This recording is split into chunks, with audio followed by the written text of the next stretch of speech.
করলেন ভগবান। এত যোগবল ছিল, সাধন বল, যে ভীষ্ম পিতামহ নিজের পূর্ব 50 জন্ম দেখতে পেত। 50 জন্ম, যে 50 জন্ম পূর্বে উনি কি করেছিলেন, কে ছিলেন, সব দেখতে পেত। কৃষ্ণ বলছে, মাধব আমি পূর্ব 50 জন্ম তো এমন কিছু করি নাই গো, যার জন্য এত পীড়া সহ্য করতে হচ্ছে। ভগবান বললেন, এটাই তো হচ্ছে লীলা।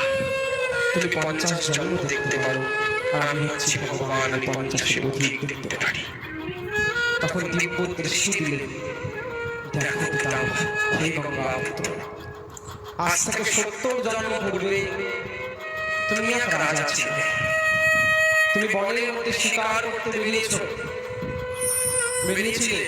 শিকার করতে গিয়ে তোমার সামনে একটি সর্প চলে আসে, সাপ। তুমি অহংকারে মত্ত হয়ে সেই সাপকে তীর দিয়ে উঠিয়ে ফেলে দিয়েছিলে, এবং সেই সাপটি গিয়ে একটি কাঁটাযুক্ত ফণিমনসা গাছের মধ্যে পড়েছিল। তার সারা শরীর কাঁটাবিদ্ধ হয়েছিল। তদরূপ সেই সাপের মৃত্যুর কর্মফল তোমার পিছনে আজ ছুটতে এসে এখানে অবস্থান করেছে। তখন একই রকম সজ্জায় তুমি শুয়ে রয়েছো। এখন কর্মফল খুব কঠিন। দেখো, ভীষ্ম পিতামহ শুধুমাত্র সাপকে ফেলেছিল। দেখো, ভাগবত আমি কাউকে শাসন করতে আসি নাই, শুধু ব্যাসপীঠ থেকে জানাতে এসেছি। এই যে আমরা এত জীব হত্যা করি, বুঝি না, নিজের লালসার দ্বারা খেতে ভালো লাগে বলে অনেক সময় বলি যে আত্মা চাই তাই খাই, আত্মা যারা চাইবে না তাই খাবো। এটা ভুল কথা না। এই আত্মা হচ্ছে পরমাত্মার অংশ। আমাদের ইদানিং বৈজ্ঞানিকগণ কি পরীক্ষা করেছে জানো? 3 দিনের যে শিশু, এই 3 দিনের শিশুকে নিয়ে পরীক্ষা করেছে। যে শিশুটি 3 দিন জন্ম হয়েছে, তার জিভের মধ্যে কোনো স্বাদ গ্রন্থি প্রকট হয় না, ঝাল টক মিষ্টি কিছুই তার জিভে আসে না। সেই শিশুকে নিয়ে গিয়ে ল্যাবে নিয়ে যাওয়া হয়েছিল বৈজ্ঞানিকগণ। কারণ বেদের মধ্যে বৈজ্ঞানিকরা পেয়েছে, কারণ বিদেশের বৈজ্ঞানিকরা তো আমাদের বেদান্ত গীতা নিয়েই তো তারা রিসার্চ করছে, পরীক্ষা করে বেরোচ্ছে। বেদের মধ্যে বলা হয়েছে মধু শরণ, আমরা হচ্ছে সেই মধু ভগবানের অংশ। সেই ভগবানের অংশ হচ্ছে আমরা। পরীক্ষা করছে কিরকম অংশ। তো সেই 3 দিনের শিশু জিভার মধ্যে তেতো রেখেছেন, তেতো যুক্ত কোনো খাদ্য রেখেছেন, কোনো পাতা। শিশুটি অনায়াসে কাঁদতে শুরু করলো, কিন্তু স্বাদ গ্রন্থি কিন্তু তৈরি হয় নাই।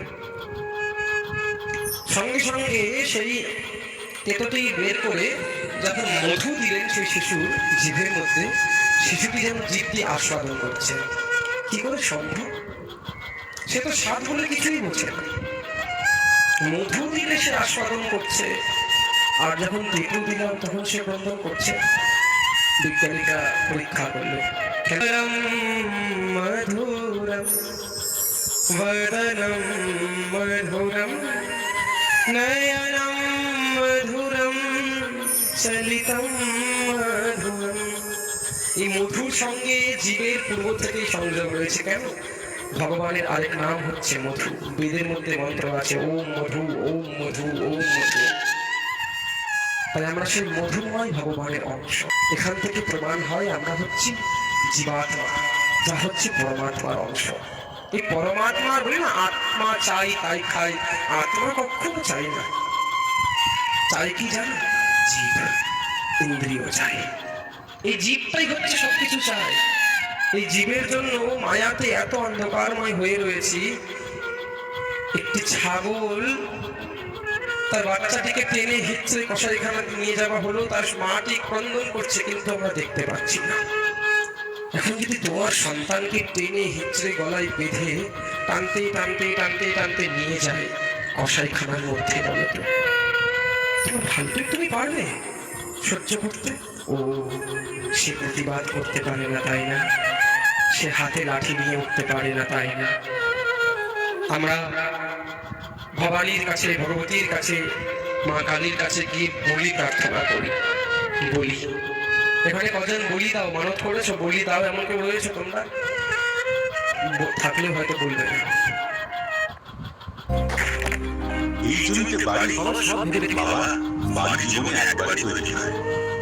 হয়তো বলবে না। প্রেমসে বলল, শোনো, যদি থেকেও থাকো না, এক্ষুনি তৎক্ষণাৎ বৌলিকে বন্ধ করো।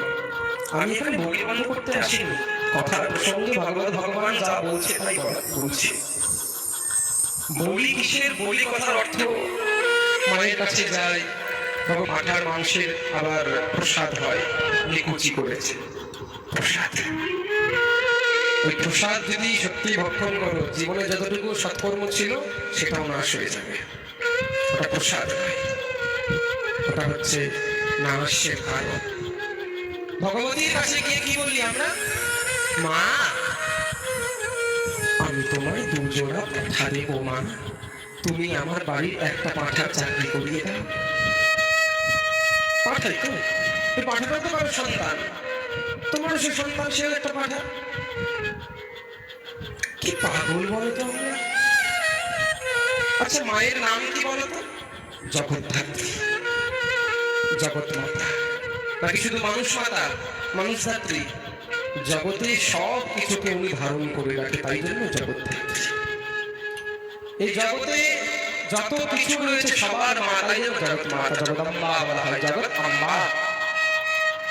সে যেমন তোমার মা, ওই নির্জীব প্রাণীটারও হচ্ছে সে। আচ্ছা মা, বুকে যারা মা রয়েছে এখানে, তারা মারা তো বাৎসল্যময়ী হয়, খুব মায়া থাকে মাদের মধ্যে, স্নেহ থাকে। মারা এই কথাগুলো খুব বেশি বোঝে। সবাই বুকে হাত দিয়ে বলতে, মনে করো তোমার বাড়িতে তোমার 3টি সন্তান রয়েছে। 2টো সন্তান সুস্থ, কিন্তু একটি সন্তান হচ্ছে তোমার বিকলাঙ্গ, কথা বলতে পারে না, হাত কাটে না। বুকে হাত দিয়ে বলো, তুমি সব সন্তানকে ভালোবাসো জানো, কিন্তু বুকে হাত দিয়ে বলো তো তুমি সবচাইতে ভালো কোন সন্তানকে বাসো? যে বিকলাঙ্গ, যে কথা বলতে পারে না। তাহলে ভাবো তো, যে কথা বলতে পারে না, যে নির্জীব, মা আমাকে ভালোবাসে, কিন্তু যে কথা বলতে পারে না, সে ছাগলটি মাথা হৃদয়ের কান্না শুনতে পায়, কষ্ট হয় মায়ের কথা। হ্যাঁ গো, আমাদের মা হচ্ছে মানুষ গো। আমাদের মধ্যে প্রথমে দয়া থাকা দরকার। যার হৃদয়ের মধ্যে দয়া নাই না, সে মানুষ হতে পারে না। একটি বাঘের সামনে যদি তুমি 5 মাসের সন্তানকে রেখে দাও, সে বাঘ কিন্তু কখনো তার মাকে গিয়ে বলবে না, ও বাচ্চার মা এসো, তুমি বাচ্চাটাকে নিয়ে যাও, আমি খেয়ে ফেলবো, বলবে না। কারণ তার মধ্যে বিবেক নাই, বিচার নেই, হুঁশ নেই, সে পশু। আমরাও যদি মনুষ্য হয়ে পশুর মতো আচরণ করি, কি করে হবে বলো তো? অনুভব কর, কেন জানো? সর্বজীবের মধ্যে ভগবান থাকে। তুমি যেই কৃষ্ণকে ঘরের মধ্যে চরণে তুলসী দিচ্ছ, সেই কৃষ্ণ সর্বভূতের মধ্যে, সেই ছাগলটির মধ্যেও রয়েছে। তুমি তাহলে বলতে গেলে সেই ভগবানকেই কিন্তু বলি দিচ্ছ। কত অপরাধ! অপরাধ কিন্তু ভগবান একটি কথা বলেছে, সর্বধর্মং পরিত্যাজ্যম মামেকং শরণং ব্রজ। একবার যদি কোনো ভক্ত 2 হাত উঠে বলে, নাথ, আজ থেকে আমি তোমার হলাম, আজ থেকে আর কোনো কুকর্ম, কোনো অধর্ম করবো না নাথ, যা হয়েছে অজ্ঞানের বলে হয়ে গেছে, প্রভু ক্ষমা করো। ভগবান বলছে, আমি তাকে ক্ষমা করতে এক্ষণে আর করি না, তুই করি না। তবে যদি সে সংকল্প করে পরবর্তীতে আসে অধর্ম করবে না। এই হিংসাত্মক বস্তুগুলো জীবন থেকে সরাতে হবে। দেখো, আমরা মানুষ কিন্তু মাংসাশী প্রাণী নয়, জানি। এই লাইভে দেখছে অনেকজন, এটা নিয়ে একজন যুদ্ধ হয়েছে আমার, কিন্তু আমি হারি না। মানুষ মাংসাশী প্রাণী নয়। দেখতে গোমাতা দেখেছো না? গোমাতা, গোমাতার দাঁতগুলো দেখবে পাটিযুক্ত, আর আমাদের দাঁতকে মেলালে একদম হুবহু দেখতে পাটিযুক্ত, যা আমরা চিবিয়ে সুন্দর করে খেতে পারি। কিন্তু পশুদের দেখো, কুকুর, বিড়াল, এদের দেখো চোখা চোখা, তীক্ষ্ণ তীক্ষ্ণ দাঁত। আমাদেরকে কৃষ্ণদাস কেন দিচ্ছে না চোখা দাঁতটি? কোনো শক্ত ফল, কোনো মশলানো ফল যদি থাকে, তাকে ছেড়ার জন্য। বসে বাবা, এখানে বসে যাও, কৃপা করে বসে যাও, এখানে তাহলে হবে।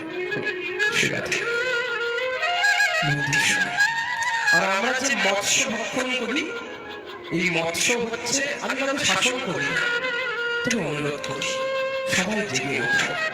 আমরা মানুষ, আচরণ মানুষের মতো করতে হবে। এসব খাওয়া দাওয়ার জন্য এসব কিছু না। আমরা কি বলতো, আমাদের চোখের মধ্যে গান্ধারীর মতো ফুলে পড়ে আছে। তাই জন্য কিছু বুঝতে পারি না, কিন্তু জেগে ওঠো, ভাগবত এসেছে তোমাকে জাগানোর জন্য। এই মৎস্য হচ্ছে সর্বভোজী প্রাণী। কি প্রাণী? সর্বভোজী। মাছ কিন্তু সবকিছু খায়। আমার চোখে দেখা একটি গোমাতা বাড়িতে দেহ রেখেছিল, সেই গোমাতাকে জলের মধ্যে ফেলে দেওয়া হয়েছিল। সুন্দরবনের দিকে ছিলাম তখন। কত কত মাছ সেই গোমাতার অঙ্গগুলোকে খাচ্ছে। পরের দিন সেই মাছকে আবার জেলেরা এসে নিয়ে গেল, বিক্রি হবে। আর ঘুরিয়ে বললাম, সেই মাছকে আবার তোমরা খাচ্ছ বা আমরা খাচ্ছি সবাই। তাহলে কি হলো বলো তো? খাবারটা বিচার করি, কোথায় যাচ্ছে ধর্মটা আমাদের? অন্য ধর্মের মানুষকে বলি এই তোমরা ওই ওই জিনিসটা খাও, বলে তোমাদের প্রতি দ্বেষ, কিন্তু ঘুরিয়ে ফিরিয়ে তো আমরাও সেই জিনিসটি আস্বাদন করছি। এতে আমাদের ধর্ম কোথায় লোপ পাচ্ছে? কোন মানুষ জলের মধ্যে কফ ফেললো, আদি যা ফেললো সব মাছ খায়, সেই মাছকে আমরা খাই। তাদের উপরন্তর মৎস্য হচ্ছে ভগবানের সবচাইতে প্রথম অবতার। মৎস্য অবতার ভগবান, মাছ স্বরূপে ভগবান বেরিয়েছিলেন। সত্যরূপ রাজার কাছে ভগবানকে চাই বিচার, বাঁচো এবং বাঁচতে পারো। জানো, একদিন বুদ্ধদেব অঙ্গুলিমালের কাছে গিয়েছিলেন। অঙ্গুলিমাল খুব হিংসাত্মক ডাকাত ছিল, যাকে দেখতো তাকে সামনে দেখতো, কোনো সাধুকে কোনো কাউকে মেরে ফেলে দিত, পশু দেখলেই বলি দিত, এত পাপিষ্ঠ ছিল। কিন্তু বুদ্ধদেব গিয়ে অঙ্গুলিমালকে ডাকলেন, অঙ্গুলিমাল, ও অঙ্গুলিমাল, ওকে বাইরে দেখতে বিকরাল রূপ, চন্ডালের মতো। অঙ্গুলিমাল, কিছু ভিক্ষে দাও। আরে তুমি কে? তুমি জানো না তুমি কার কাছে এসেছো? চলে যাও। এতক্ষণ তুমি দাঁড়িয়ে রয়েছো আমার কাছে, তোমার ভাগ্য। তোমাকে দেখতে একটু ভগবান ভগবান, আর বুদ্ধদেব তো সাক্ষাৎ ভগবানের অবতার। তোমাকে দেখে আমার মায়া হলো, যাও। অঙ্গুলিমাল, বাড়ি থেকে খালি হাতে কোনো সাধুকে পাঠাতে নেই, কিছু একটা দাও, না হয় গাছ থেকে একটা পাতা ভেঙে দাও। ঠিক আছে, পাতা নেবে, দিচ্ছি দিচ্ছি। ভিতরে গিয়ে কাঁঠাল গাছের একটি বড় ডাল ভেঙে এই না পাতা ছেড়ে ডাল দিয়ে দিলাম, খুশি থাকো, যাও। অঙ্গুলিমাল, আমি পাতা চেয়েছিলাম, তুমি ডাল এনে দিলে ভেঙে গাছ থেকে? আমি পাতা নেবো, ডাল নেবো, যাও এই ডালটিকে গাছের মধ্যে লাগিয়ে দাও তো। অঙ্গুলিমাল, এই এটা ঢাল ভেঙে দিলাম, ভেঙে দিলাম, ওটা লাগাবো কি করে? সেটা লাগানো যায়? তাই তো বলছি অঙ্গুলিমাল, যা তুমি ভেঙে দিলে যেমন লাগানো যায় না, ঠিক সেরকম যদি তো তুমি কোনো জীবকে হত্যা করছো, সেই জীবকে যখন তোমাকে জন্ম দেওয়ারই প্রকট করার কোনো ক্ষমতা নেই, সামর্থ্য নেই, তাহলে হত্যা করার অভিমান প্রেম সে বললো না। এই যে আমরা বলি, তারপরে আমরা রবিবার করে বাজারে যাওয়া, এই যে করি না, সে কি তোমার কাছ থেকে জন্ম হয়েছে? সে তো পৃথিবীতে এসেছে পৃথিবীর আলো দেখার জন্য। যে জীব, যে জীবকে আমরা স্বাদে মশলা দিয়ে কতগুলি দিয়ে বেটে রান্না করে খাচ্ছি, তার কি বাঁচার অধিকার নাই? তোমার তো বাঁচার অধিকার আছে। কি গো, কেউ যদি তোমাকে এসে বলে চলো তোমাকে বলি, তুমি কি করবে? হ্যাঁ চলো, আমাকে বলি দাও, যাবে? হয়েছে, প্রতিবাদ করতে পারে না সে। যাকো, একটু হৃদয়ে শুধু করুণা জাগাও, দেখবে জীবনটা সত্যি যাবে। ভীষ্ম, তুমি এই 70 জন্ম পূর্বে যে সাপকে মেরেছিলে না, সেই সাপকে আজকে পিছে ধরতে ধরতে এরকম এরকম অবস্থায় তোমার শুয়ে রয়েছে। আচ্ছা, ভগবান কিছু বলতে চাই তোমাকে। দেখো কি সুন্দর জিনিস ছিল ভীষ্মটা। ইতিমতি রূপ বিকল্পিতা